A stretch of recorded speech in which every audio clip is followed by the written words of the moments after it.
Now, from the Action 4 studios, Sports Director Clay Williams and Joe Boley bring you the best in Valley High School football from the week past and for the week ahead. Highlights, analysis, and predictions from all across the Valley. It's time for Sunday Sports Extra. It is time for Sunday Sports Extra. Welcome. I'm Clay Williams, Action 4 Sports Director. Joining me is Joe Bowling of Action 4 Sports and our special guest this week, Todd Oredinker of the Monitor. Thanks for joining us, Todd.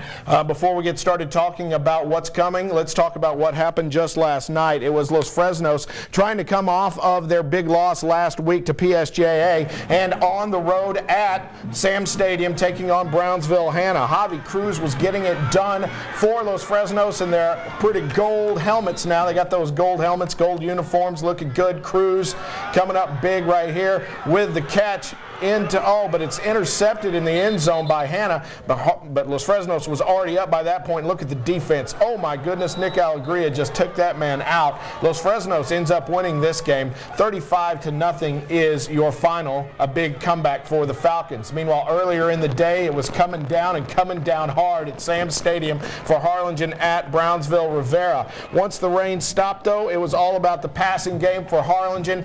Brandon Garza comes up, and Bowie Davis comes down with it right into the camera well, and that's a touchdown for Harlingen. More from Harlingen, more from Garza. Had a fantastic game, over 200 yards through the air, 3 touchdowns to that guy, CJ Gallegos. Garza getting it done on the ground as well, taking it bootleg around the left side for the touchdown, and Harlingen wins this one easily. 48-9 is the final. And let's start with the Harlingen Cardinals, guys, as long as we're talking about them right now. Todd, let's start with you. Harlingen obviously has a passing game. They obviously have a defense. Is that all they need at this point? Because what they want to do is get 4 deep in the playoffs again, or do they have to establish more of a running game? Well, the way they're playing, they probably don't need too much of a running game because of the teams that they play, in the Valley, the talent's a little bit more up front than it is in the secondary. So as long as they can continue passing the ball, they're going to be just fine and continue playing the strong defense that they're playing. They should do really well in 32-5A until they hit the Bird Bowl, and then, then it's on at the Bird Bowl, and then you get into the playoffs, and anything can happen at that point. But I think with their passing game and their defense, they should be just fine heading into those big games. Yeah, now Harlingen did debut their new running back, a transfer, Joe, you saw yesterday. 4 runs, 40 yards for the transfer from Haiti. What do you think about this? Yallerson Castillo, remember the name. When they need to run, they got somebody that can run the football.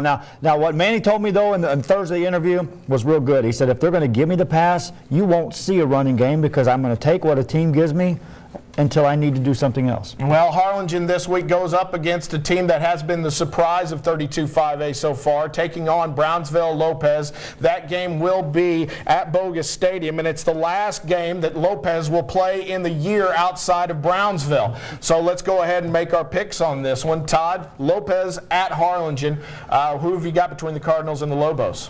Well, Brownsville Lopez has been pretty impressive so far. It's just Valley View and La Jolla, I think the other team that they played, and they blow them out. They're not the most amazing teams in the world, but they have blown them out, which has been impressive. But I don't think Lopez is ready to take on Harlingen quite yet.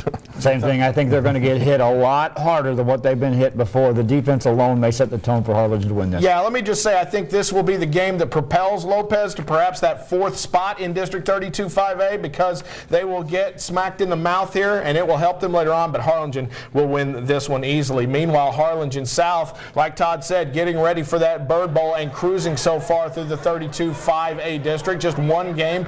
Talking about they beat up Pace in a rain-shortened game. Lots of rain-shortened games this past Friday. Harlingen South looking good on offense, and their defense looking great as well. Todd, your thoughts on the Hawks so far, who have been doing it kind of a little under the radar? Oh, absolutely. They're never going to get quite the attention Harlingen gets, specifically inside of Harlingen, but I had Harlingen South #1 preseason in our top 10 poll, and they've given me absolutely nothing to change that opinion. So the Hawks, with the way they play defense, and they got Nick Garcia and Jaden Taylor and Montemayor, they have a pretty good set offense and that strong defense.